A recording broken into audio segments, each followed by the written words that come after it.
So yan guys, magluluto ngayon ako ng buro. So yan, mainit na. Kanina pa yung mantika. So una nating ilalagay ay yung itong luya. Ito pala yung ingredients natin. Luya, bawang, sibuyas na pampauttog. Ayan. Lalagay na natin. Kita nyo naman. Ayan.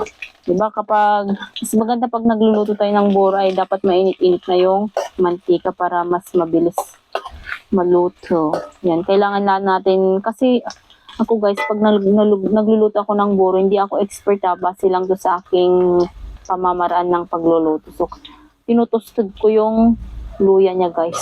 Hindi naman yung as in toasted talaga, yung sakto lang. Para pag kinain mo yung masarap. Yan, bakita nyo. So, yung pinaglulutuan natin guys ay uling. Sobrang mahal na rin kasi ngayon ng gasol. Kaya, titipid-tipid muna tayo.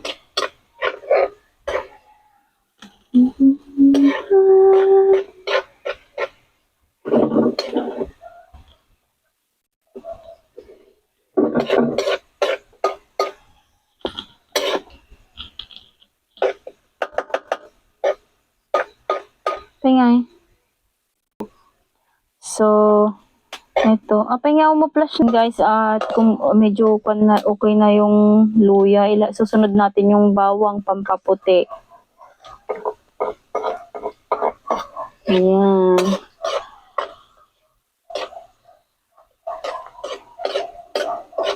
At dahil mabilis lang maluto yung bawang, susunod na natin yung sibuyas pampautsug.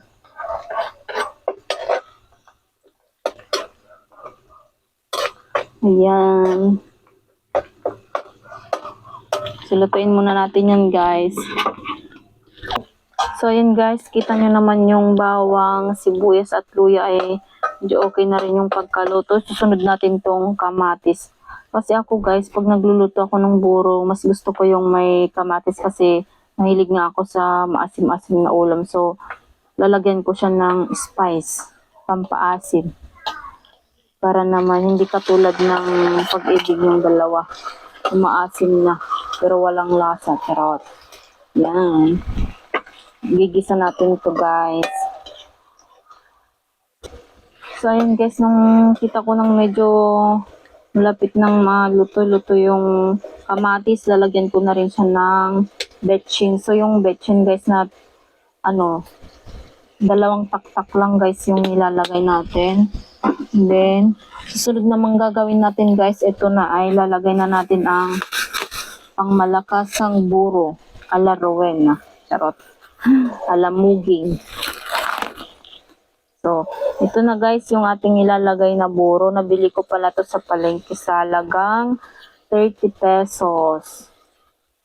Yan.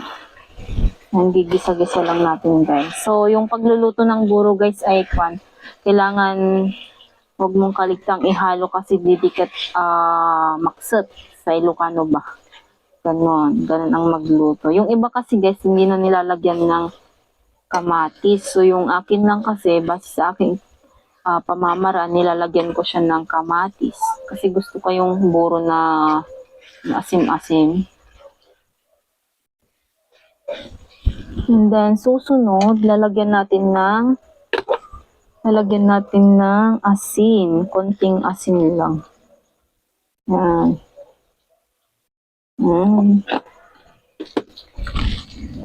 Tapos halo-halo lang.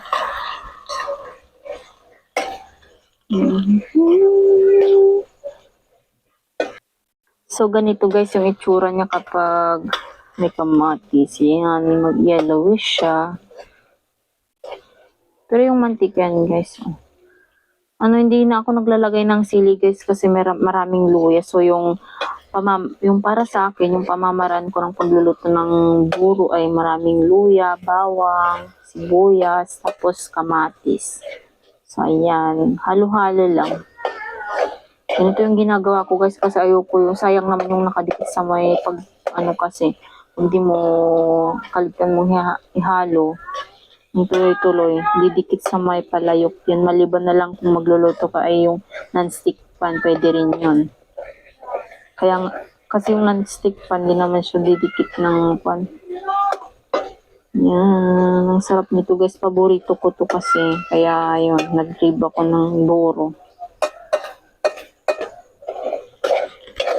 Ang bango niya guys, kung naaamoy niyo lang yung usok ng bango. Hindi ako mapapagod maghalo basta maulam lang. Maulam. Matikman kita.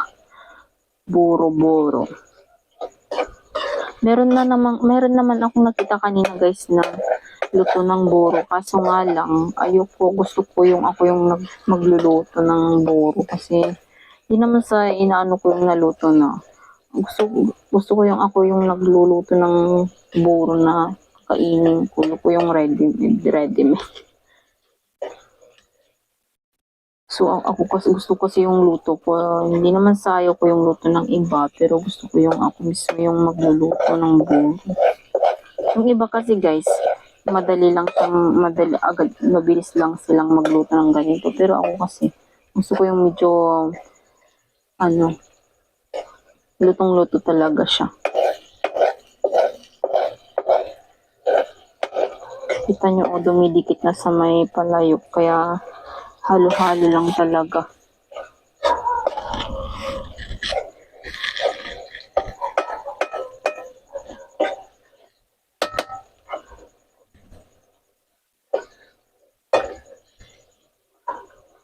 Kasi ito guys, nagtatagal to kapag wala kasi kaming ref, so yung ginagawa ni stock ko lang sa may baonan. Nagtatagal siya ng isang araw, depende kung may ref kayo. Pwede siyang magtagal ng kahit ilang araw. Pero ako kasi mga 1.5 days ko to kinukonsume ganito karami. Pero pag talagang nag-grave ako, kinakain ko siya ng gabi. May part pinapalaman ko sa tinapay.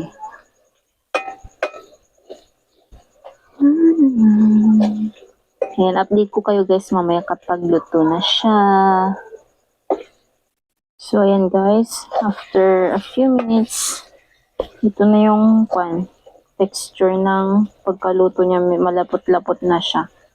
Yun yung mantika. Yung mantika kasi yun yung nag-preserve sa nagpe-preserve. Pero kasi sa aking experience guys, ganito kasi yung experience ko. So ayan, ito na, tignan nyo, naano ko na yung brown.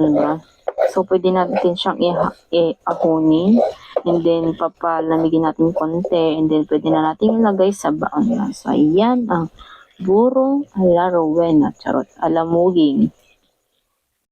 Ayan. Sarap. Dito, masarap niyang palaman guys sa pandesal. So, hanggang dito na lang ang ating pagluto. Babush! Ito na ang ating buro. Yan.